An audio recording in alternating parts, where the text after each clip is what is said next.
Okay, so today I'm going to be talking about intelligence and how it's typically measured in our society. And I'm going into this topic because yesterday some dickhead commented that I have room temp IQ. And it made me think, like, okay, I have room temp IQ. What does that really mean? What even really is IQ anyway? I went down a bit of a rabbit hole about how it all came about. And I realized IQ's pretty poor way to measure intelligence. IQ is reasoning. And yes, it is like a very raw form of intelligence. But the way I pictured it is IQ is like raw processing power. Assuming the brain or the mind, let's say this is a computer.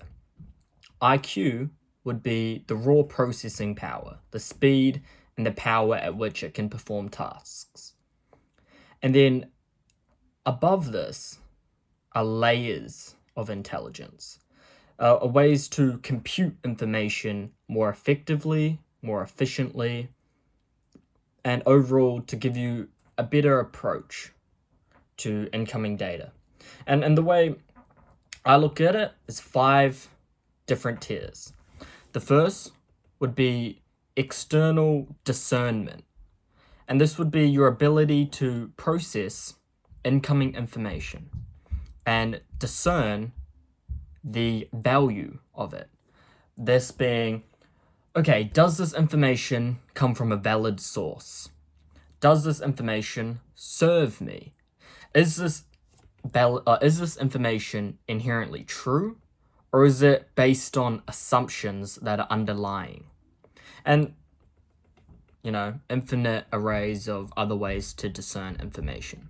But it'll just be the ability to discern any external data coming in.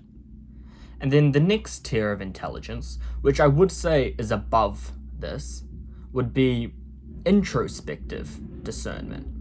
Bro, my neighbor's fucking being so loud. Would be introspective discernment. So this would be the ability to discern internal conflict. So you have internal belief systems, internal ego constructs, and being able to discern, bro, holy shit. Okay, where did this information come from? Why do I hold this belief system? And does this belief system serve me? For example, you might have an underlying belief system that people who get rich online are scammers. I don't know why this one came to mind, but this is what came to mind. So say you have this belief system in your mind. A lot of people who claim intelligence will have belief systems like this, and they just assume it to be true. They don't have the introspective discernment to be able to realize, okay, why do I believe this? Okay, I believe it because a lot of people say that. Do I have my own experience with it? No, I don't. Does this belief serve me? No, it actually might be holding me back from making money online. And then, why do I believe this? And this is where it gets quite difficult for people because it challenges your ego. You might come to realize, okay, I'd like to believe they're scammers because it stops me from being responsible because then I don't have to do it myself. That was an iffy example, but it's just the ability to look into your internal belief systems, your internal constructs of ego, and decide where they come from, are they true, and do they serve me, or should I let them go? The next level of intelligence, actually I won't call it a level because they're all kind of separate. They're not ranked and they're not connected. But the next level is detachment. Without detachment, you're gonna be trapped in ego constantly. If you're attached to the idea of being an intelligent person, it will hold you back. It will filter your reality. Jordan Peterson said something, and I don't know much about him. I know he gets a lot of hate, but he said something I really liked, and it was, You should assume everybody you interact with knows something you don't.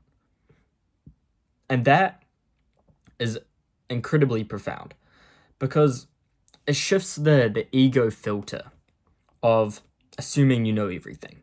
When you're attached to the idea of being intelligent, it filters your reality because you stop looking at other people's ideas because you believe yourself to already have answers. And that connects closely to the fourth area of intelligence that I've come up with. And that is to be aware of your own ignorance. If anything, this should be the first level. Because without this, you're probably just a dipshit with a big ego. Because if you truly become aware, if you truly go through introspective discernment, you'll come to realize you really don't know anything. Most of the things you think you know is just knowledge borrowed from others.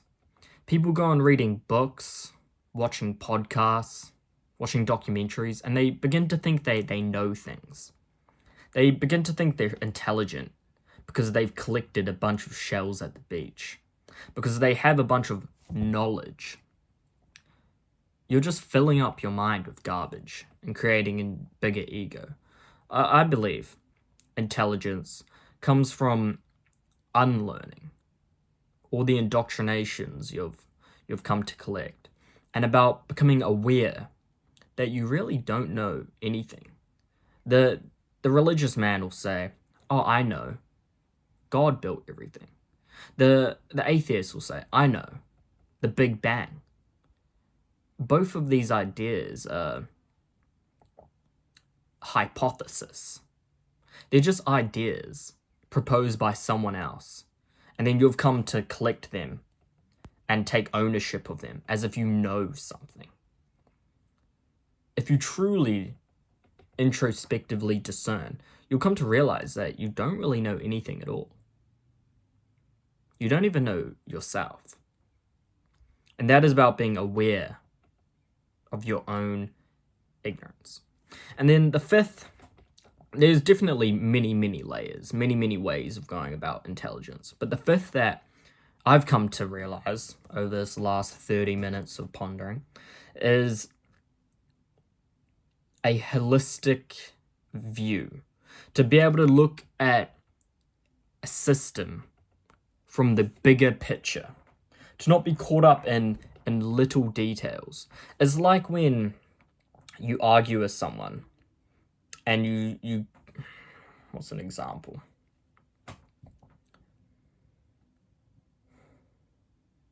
Say they hurt your feelings and you start telling them about how it hurt.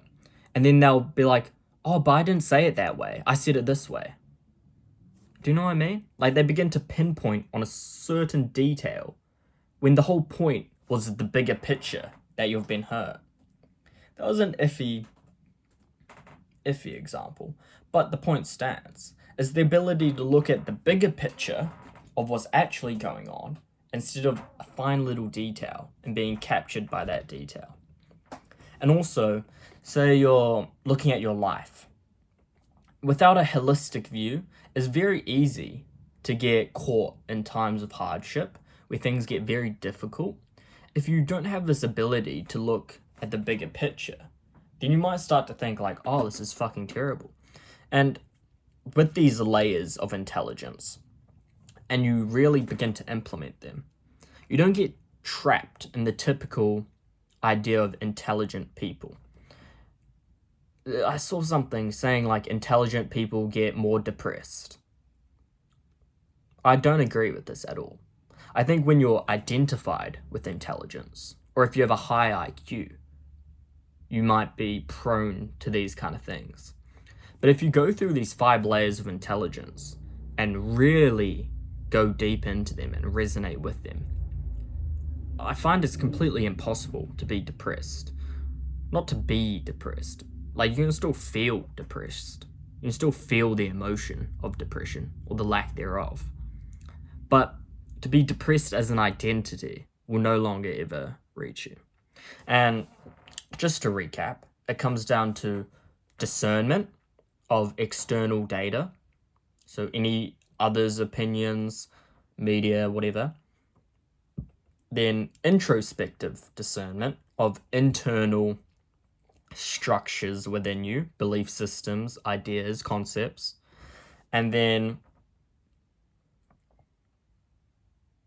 detachment. Detachment is completely necessary for life in general. And then, bro, I should really script these. It's so hard when I'm winging them. Then holistic worldview, or a holistic view on whatever situation you are in. And then simply to be aware of your own ignorance. And that is the most important one. Because when you're really aware of your own ignorance, you would never identify with intelligence. Because if reality is truly infinite, and I believe it to be so, then any amount of intelligence you accumulate is equivalent to 0. But that's yap, and that's abstract. But anyways, yeah, someone called me room temp IQ, and it really hurt my feelings, bro. So I had to yap about that. But yeah, bye guys.